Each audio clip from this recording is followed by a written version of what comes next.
everyone. Mike here from Magnus Box, coming at you for our first episode of 2022. My name is Mike. I'm the founder of Magnus Box, and here today I have the one, the only, Seth, the Coding Ninja Byrne. How you doing today, Seth? I'm doing good, Mike. Thanks for asking. And also we have Kelsey hiding in the shadows of StreamYard, managing our chat. So if you have any questions or would like to answer, if you have any questions you'd like us to answer live on the air today, feel free to drop them in the chat. We are streaming through StreamYard, and yeah, so we'll get started. She'll be helping us out. So Seth, how's 2022 been treating you? Pretty good. I had a really nice break from the semester. Got to go skiing, which I haven't done in so long. So that was really fun. And yeah, off to a good start of the new year, I think. How about your 2022? I definitely enjoyed the time off to recuperate. I think I vegged out and spent those. We had those 2 weeks where we had Friday, Saturday, Sunday off as a team, and I think I vegged out and played Switch and just did nothing. It was glorious. I really enjoyed the time off. So it's time to get back and hit the ground running. And we hit some major milestones last year. We have some new milestones planned for this year, and we're excited to share those with everyone. So before we get started, I also want to add and welcome the IT Business Owners Group. So we are now a proud sponsor of the IT Bog, and hopefully there's some of them joining us today. And we are giving away a 50-pack of Rackstuds and some Magnus Box swag, so I can use our shipping station that we have now to send out some good old swag. So we're giving that away today for anyone who participates and joins us in the chat. It'll be a random drawing, not by me. So that way there's no favoritism there. So yeah, so just to give the IT Bog or the IT Business Owners Group a little explainer of who we are, Kelsey put together this nice little video that's going to be going live on all of our platforms. So here we go. If you're looking for powerful data protection for 2022, Magnus Box has you covered. We're a white-labeled backup solution that keeps your clients' data safe and secure, but there is more to us than that. We're also channel-only, offer disk image backup, and our user dashboard is a simple, easy-to-understand way to access everything you need. Choose your own backup schedules, recover past or current versions of your data, and do it all with the knowledge that Magnus Box is made up of real people ready to help you with all your questions and concerns. And if you're working with sensitive data, we've got you covered there too. Magnus Box is HIPAA and GDPR compliant, and we always take client security and privacy seriously. We're powered by Common, but with our own dedicated cloud storage infrastructure and award-winning support. Magnus Box was founded in Michigan, but we work with partners all over the world, from Europe to New Zealand, and we're always looking to expand and to help our company serve more partners. Our company is constantly growing and changing. With new features like support for Microsoft Office 365, 2022 is gearing up to be our most exciting year yet. In 2021, we reached so many big goals and milestones, and we couldn't have done it without our close-knit community of partners. So, interested in becoming a partner? We have a 7-day free trial program that includes the full partner experience. You can try all the Magnus Box features without the pressure of commitment, and make sure this program is the one for you. If you're looking for award-winning support and powerful data protection, visit us at magnusbox.com and keep your client data safe from disaster.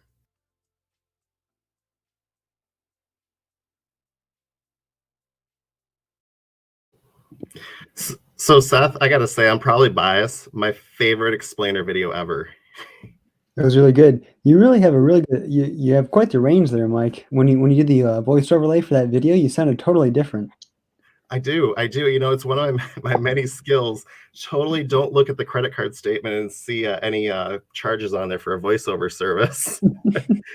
But Kelsey did a great job putting that video together, and she put a lot of work into it. And I got to say, it turned out fantastic. And we're hoping to use that. So that is one of our plans for 2022 is, you know, we've spent the last 3-4 years getting our platform in order, and this year we're going to do a massive push towards marketing and trying to get ourselves out there some more.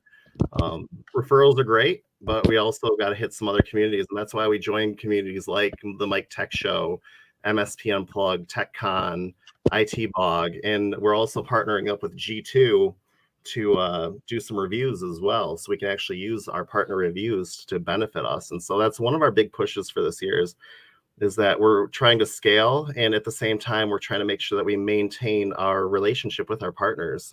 For those of you that are new, our clients, our customers, we call them partners. Those are the MSPs in our community, because they have an influence on our direction. Every decision that's gotten us to this point was mainly because of a decision of our team or our partners who suggested it. And so that's why we're here today, is because of them. And we're very thankful for their commitment to us. 3,500 devices was no small feat. It was a massive goal last year. Mm-hmm.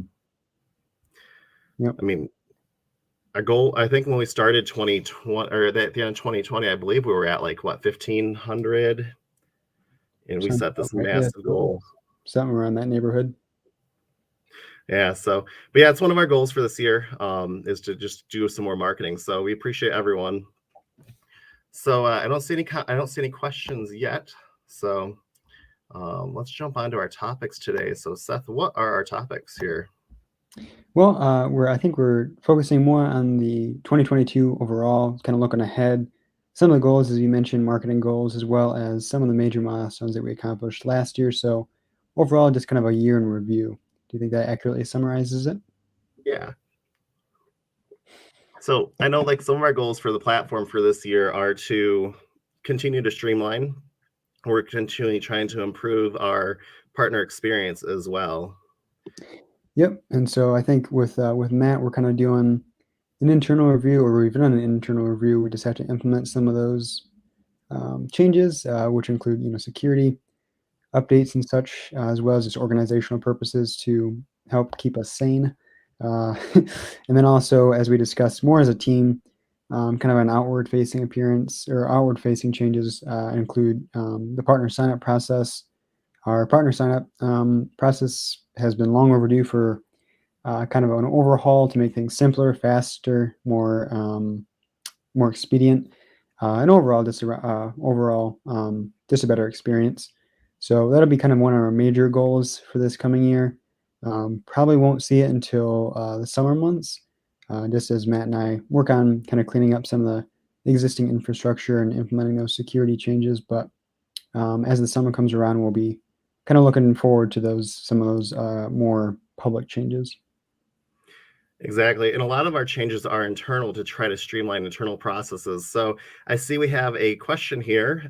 It says, what are your new feature plans? And so there's things that I can and can't say regarding our feature plans for this year. But what I can say is that Synology users will be happy this year.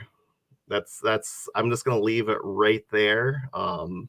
That there's going to be some good things in the work with Synology that I think a lot of people are going to be happy with. And so, and then there's some other integrations. We said that last year. And then we did work on Synology, but I think, we got to be careful what we set out to accomplish, because they're like, we're just going to make it a yearly thing. Like, this year, Synology gets done. Synology patches like you've never seen before. Exactly. So that's the goal, is to have it actually usable. I mean, you can back up Synology now by using a proxy device. And when I mean proxy, just a workstation backing up the UNC path using credentials. And you can also install it directly on the Synology box. Just don't upgrade DSM, because it will nuke the op directory and it will just nuke the software. Synology likes to clean house before it updates. It does some serious cleaning. Yeah, there's 2 or 3 principal issues with installing the agent directly on Synology, which we have a support article that kind of details that. And there's ways around it, but I think that right now, as you mentioned, the best way to do that is through the UNC path, just to alleviate some of those issues. In terms of any other features that you want to see accomplished, Mike? Just kind of going back to the question. I think another one that I want to see is that Oh gosh, I just had it, and then we were talking about UNC path. I got thinking about Synology. We're going to be doing some more KB article cleaning. We've been actually putting together guides on our KB, and I'm pretty proud of these, and so I'm going to do a screen share and just completely mess everything up. So if someone can drop the banner for me for a second, I want to show this. This is pretty cool. Yep. Perfect. It's like we're got teamwork going on here. Okay, so if you actually go to our support.magnusbox.com, we actually I posted this in the partner group. I had everything kind of like just in one spot, and I hated it. And I just spent a day, and I just went into overdrive and just cleaned it up. So now we got everything categorized properly. It's down to operations, the software, which is the web portal, the endpoint, the different backup job types, and just general info. But we've been putting together some guides, and in here we have 4 so far. I have more that I've been putting together, and as tickets come in, I've been using this pretty cool utility called Scribe, and it will capture my screens as I'm clicking buttons, and then I edit them afterwards. So like in here, I have a guide for setting up Office 365 backup, and it's a pretty cool little feature because I can update these in real time, but you can kind of click through here, navigate to your admin portal, and then it'll show you where to go and what to click on. And, if you don't like clicking through here, there's also this little button down here where you can either print or you can pop it out and view it, the whole thing right on the screen. And you can zoom in as well if you can't see something. So it's pretty cool software. I found this software in a Google ad that I get a newsletter every day about things going on in the industry. That's like quick 30-second reads. And this was an ad. This was one of the sponsors. And I was like, this is pretty cool. And I signed up for it. And it's been very efficient. So we've been putting more of these together as things happen. So just check that out. We're adding more guides and trying to simplify everything as far as that goes. Wait a second, Mike, back up. You signed up for a newsletter that sends you like ads?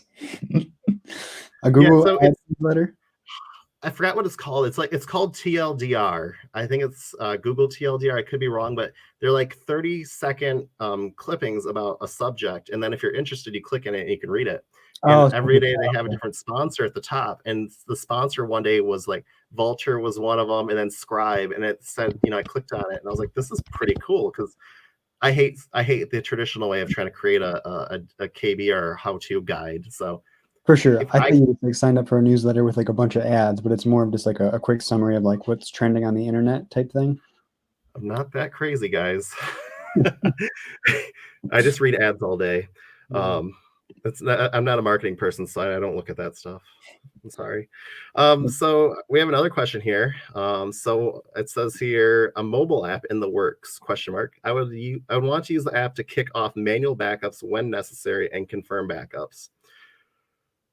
So Seth, how do you feel? Yeah, so I'd really like to have this. It's something that I'm really looking forward to. I think it'd be a really fun project for Matt and I.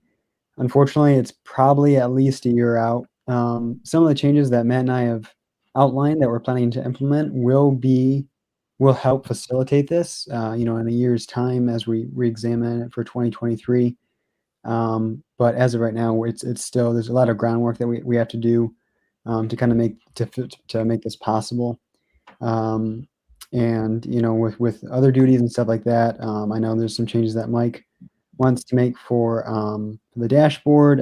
We still have to get Kelsey hooked up on our internal stuff, so we have a lot of work to do for 2022, and so it'd just be a lot of work to try to fit in a mobile app as well. But it's definitely on our radar. I don't have an ETA or anything like that, but definitely something we're looking forward to offering. Again, probably about a year or two out, though. Anything to add to that, Mike? No, I mean, it's definitely a helpful feature. And I mean, I've pulled up a partner server on my phone, and it is definitely clunky. It doesn't fit properly. So we'll keep working with our internal dev team and our application provider and see what we can do to maybe put something like that in use. I mean, mobile is the future. I mean, I could do everything that I need to run Magnus Box from my iPhone. So sorry, Android users. I think there's a benefit to desktop for certain things, but mobile is definitely it'd be nice for some of those simple features, right? So maybe you don't need to edit a backup on your mobile phone, but if you want to trigger a backup or check like the latest status, I think that'd be great for a mobile app, especially with notifications and such. So there's a lot of potential. It's just, like I said, a lot of the groundwork and foundational software development has to be laid first. So. Yeah. So see, for me, looking from the outside in, I just ask Matt and Seth to do something and then they just make it happen. But I know there's a lot more that goes into it than just that.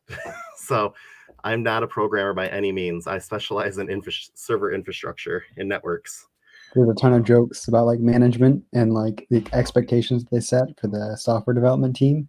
And like, it kind of cascades down. So, Mike at the co-founder level demands something of the development team, and Matt and I, well, I guess we're the entirety of the development team. But if there are any like junior developers or entry level developers beneath Matt and I, and kind of fall down, cascade further. So luckily we have a small development team. Well, I mean, not luckily, but the pain is limited in that regard.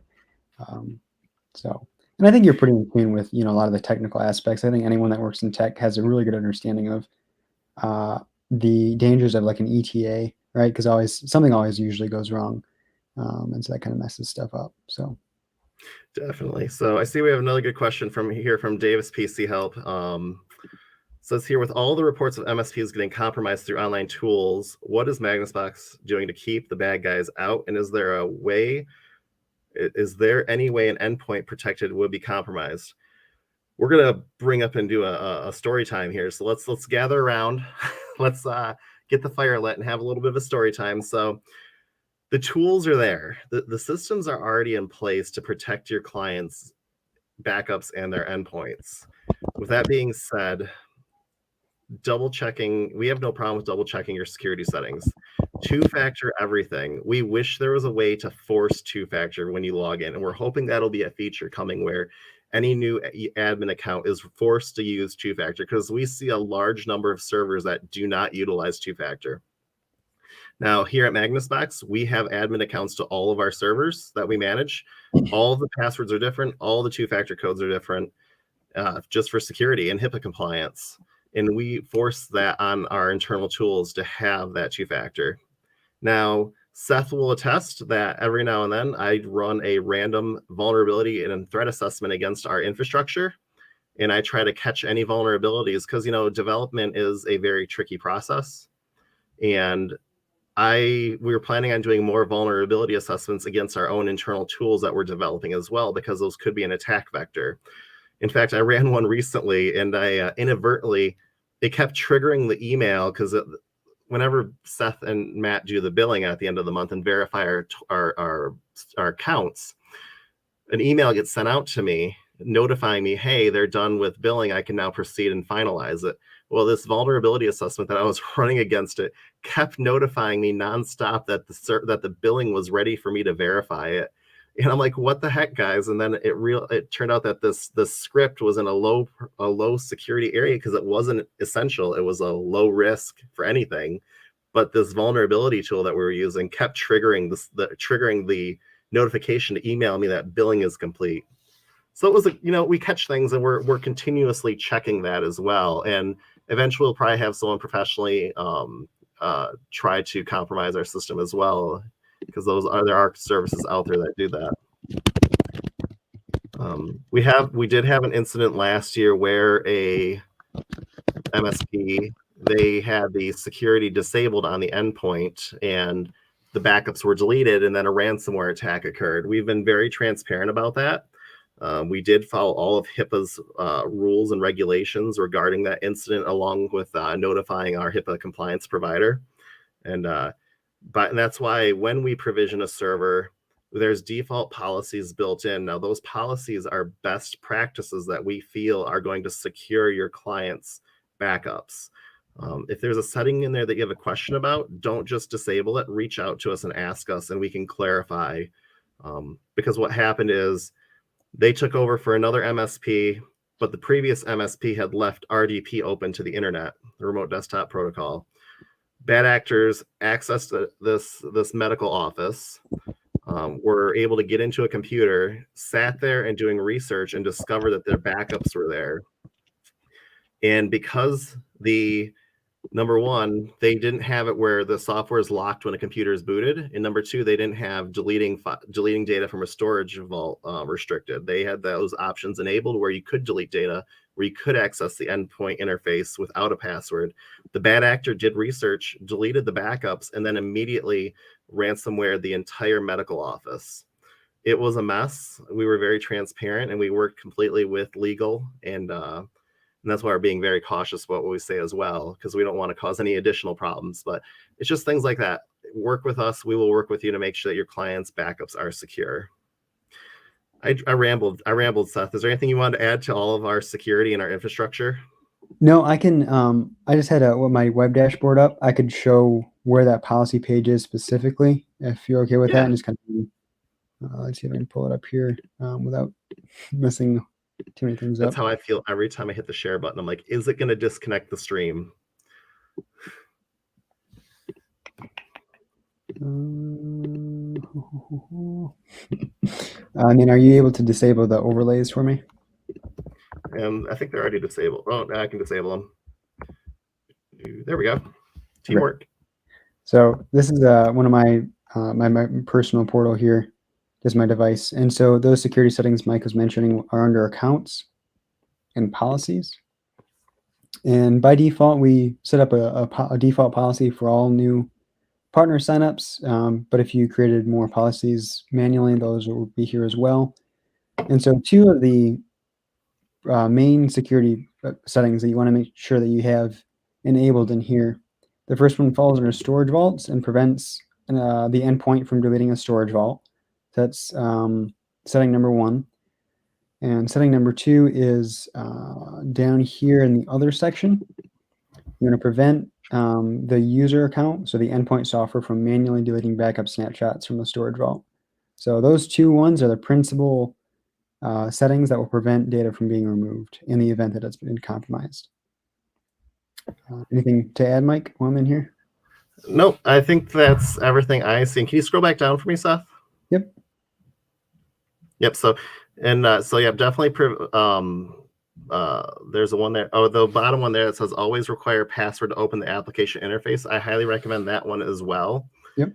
And then the prevent. Yeah, I believe you touched on the prevent manually deleting backup snapshots from the storage vault. Yep. So that's actually the one that was disabled, and the one at the bottom that always require passwords to open the application interface. Those two were not selected. And that's what was allowing them to be able to delete the data from the storage vaults. And once that data was deleted, it's gone. We can't recover that, because our system, we have a lot of data. We have 2 petabytes of data on our platform, so it goes pretty quickly. Right. Yep. So like I said, by default, all of our partner servers are set up with those settings. But if you ever wanted to go in and just verify that, just as a security checkup, or if you created more policies and you want to make sure that those manually created policies have those settings, that's kind of the best way to do so. So kind of circling back to the question, like Mike said, 2-factor on all of our internal accounts. We recommend 2-factor for all MSP accounts. And just checking those policies are kind of the top 3, I would say, right, Mike? Top 3 things. Yeah, and I'm going to share my screen now, because I took a moment while you were talking to prep this, but just to, well, not that, there we go. Just to show another thing here is to enable the 2-factor, all you have to do is click on your user account in the upper right-hand corner, click on My Account, and then right there is the 2-factor. Yep. And once you click on that, it will then pop up a QR code. You will then scan it. And if you want to, you can even use the YubiKeys as well. That's another option. If you have the USB keys that you can plug into the computer, you then touch the little gold diskette and it will generate a code for you. So it's definitely a helpful thing. And just kind of to show exactly what happened on the endpoint, they were able to just pull up this portal on the endpoint, and then they went to settings, found the vault, and then they went in there and it's in the other setting, or the advanced settings. Is it in advanced settings? No, sorry, you're right. My bad. It is in the restore dialog, and then you can right click on any snapshots. Yeah, that's right. It's been a little while. That was probably like 6-7 months ago. Yeah. But yeah, from within here, they went in and they just right-clicked and just deleted. Right here, they just went and deleted all snapshots for this protected item, which then just purged that data. And it was a rough time. And that's when we had to look into it, and we got everyone involved to figure that out. So, yep. Anyway, that's kind of long-winded, but I hope we did a good job answering that question. No, I mean, it was a long-winded question, and there's always concerns about that. There's so many vendors that are getting compromised. I mean, last year alone, we had SolarWinds, Kaseya. It seemed, and now I just heard Atera was in the news, and it's not because Atera was compromised, but bad actors are using their platform to do malicious, that with malicious intent. It's the industry it's the age we live in. Like, it's just like backups. It's not if you're going to have a data loss, it's when. It's the same for going to get compromised. It's not if you're going to get compromised, it's when are you going to get compromised. And we just try to do everything we can here. And security is always the first thing in our mind whenever we implement anything. I mean, when we saw the SolarWinds compromise and how it was because I forget the word for it. It's a chain. I can't think of the name of the type of attack it was, but supply chain attack, I believe is the word. When we push out updates to the servers, we're verifying them beforehand, and we have secure keys on our servers before we start pushing out updates to all the servers and then to the endpoints as well. And so there's just a number of things that we have in place to try to mitigate that risk. Yeah, and we don't use Java, because I hear they have a weird logging package or something. We don't have any issues with Log4j, and we did take the time to go out and we checked with every one of our vendors to make sure that they were not compromised as well. And luckily, none of them use Java.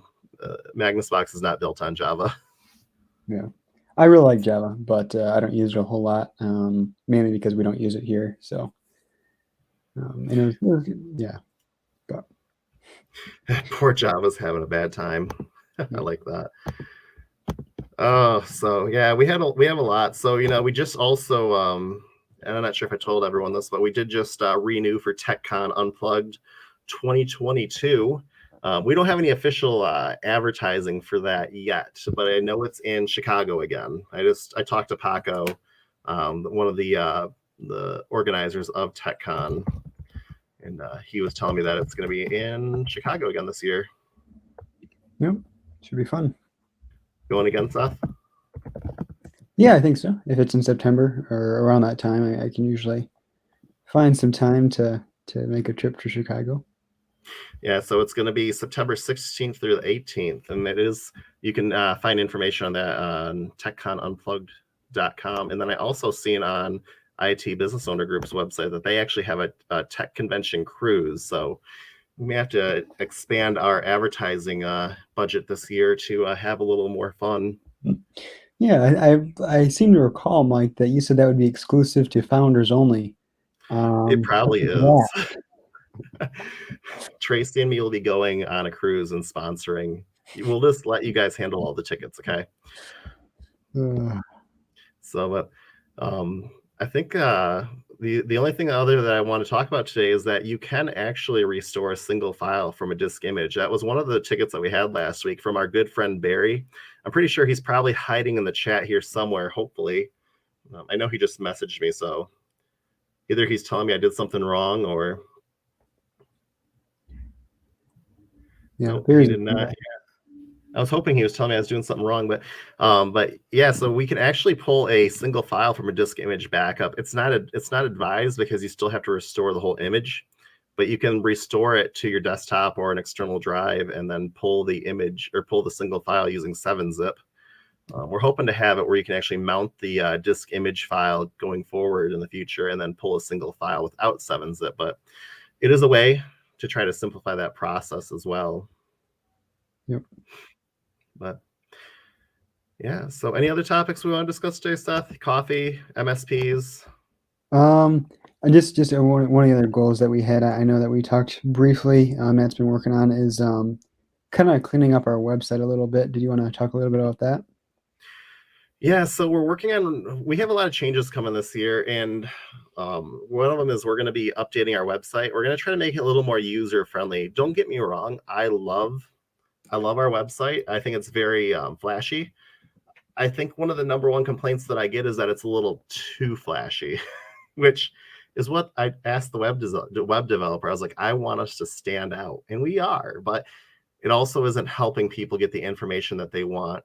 And something else that maybe people on this chat or this live stream can answer is we're debating about putting either a pricing scale on the front of the website, kind of like entering the number of devices, and it'll spit out a number like this is what your estimated cost would be. Or we may even revert back to putting the price on the website. So I'm kind of interested to see what everyone's stance is on that. I mean, we're still not selling to the public no matter what. We turned someone away 2 weeks ago that emailed us and wanted us to sign them up. And I told them that we don't sell to the public, and it was a Yahoo email address. So I knew it wasn't a legit business. But yeah, so we're still only going to be channel only. And so that's something that we're just kind of wanting to put out there is we're trying to simplify our website and try to make it easier for people to get the information. Just a quick poll. Would anyone be interested in making the website harder to use? It can become part of our identity. So it's like, oh yeah, that Magnus Box website, I can't even find how to contact anyone. But I suppose that's probably not a good thing to have when you're in the support business. Well, I mean, if you want our website more difficult, let us know and we can make it happen. But yeah, so and another thing that we've been working on is our pricing changes. And so we dropped the bombshell last month in our live stream that we were going to be doing a price change for all new partners. After reviewing everything extensively for 2.5 months, redeveloping internal tools, and when I say we, I mean Matt and Seth, to know where our expenses or where the losses are coming from. We have decided that at this time, we're going to stay the course and continue offering unlimited backup for all new partners as well. But there's going to be a little asterisk at the end of that, or, we're just going to have a fair use policy that we're currently developing. So this fair use policy is only going to affect the 1% that we're taking losses on. So we only have a handful of partners that we're actively taking losses on. We're going to reach out to them and offer an alternate solution that will probably be a consumption-based model to cover the added use. I mean, that's what I think that we were agreeing on, right, Seth? Yeah, yep, that was kind of our general consensus. Yeah, it's just we want to make sure that we can stand out, and as long as we can stay financially stable, we're going to try to keep everything going the way it is without sacrificing our quality of service. And so we have a great team, and as long as we can get those losses under control from those few partners. Now, like I said before, Magnus Box is still financially stable. We're not in the red. We've been bootstrapped, self-funded, which is why we keep a close eye on this. Our other backup providers have venture capitalists. They have investors. We have none of that here at Magnus Box. It was all started from my MSP back in 2018. So, but yeah, so I think that's everything that I had. I've rambled quite a bit, Seth. Is there anything else you want to add to today's show? No, I think that's pretty much it. And I was just looking over the document real quick. Yeah, I think that's pretty much it. We talked about a little bit about everything, so I think that's a good place to wrap everything up. If you want to get a hold of you, Mike, where can they find you? Where can they find me? Well, in my secret lair, that's where they can find me with coffee. So if you guys want to get a hold of me, again, my name is Mike. I'm the founder of Magnus Box. You can reach me by emailing mike@magnusbox.com. That's my personal email. If you have a support ticket, you can also email support@magnusbox.com. And what about you, Seth? How do we find you? Because I know you've been hiding lately. I have, sort of. Well, maybe not necessarily hiding, but being busy. But yeah, you can reach me through the support channel, support@magnusbox.com, or my private email, which is seth@magnusbox.com, as well as my Calendly. But the best way to get a hold of me individually is through my seth@magnusbox.com email address. And also, I'm prepared this time. If you want to get a hold of us, you can also call us by calling 1-888-933-2975, and that goes right to Seth and my cell phones if we're not busy. Sometimes it has to go to voicemail, but we will get back to you. And if you want to get express service or expedited support from us, send Frappuccinos, Starbucks preferably, to P.O. Box 329, Merrill, Michigan 48637. Yep, But that'll go otherwise, directly into Mike's veins. What's that? Directly into Mike's veins. We won't see a drop. You notice how I told him it's going to go right, and I'm the only one that checks the P.O. box, so we know who's benefiting from that coffee shipment. We did actually have one partner send us a caseload of the mini Starbucks Frappuccinos, and it was COVID, so I couldn't share with you guys legally, so I just had to take one for the team and enjoy them, you know? Sure. Sure. I don't think you believe me, Seth. We worked around worse. Well, maybe not worse. Sorry. Well, we've made do despite the circumstances with, like, with sharing goods when they need to be shared, but did not seem like this was a high priority. I just got a box in of junk food, and really, I shouldn't say junk food because that might be insulting, of treats from New Zealand. And so I'm trying to decide if I want to divvy those up or if I want to pull the executive card and share them with myself and Tracy, are the co-founders here at Magnus Box. Yeah, it's up to you. Might be a little bit expensive to ship them to me, but yeah. But anyways, if you guys need anything, feel free to reach out to us. Otherwise, we will see you next month, and we will see you in the channel. Have a good one, everyone. take care.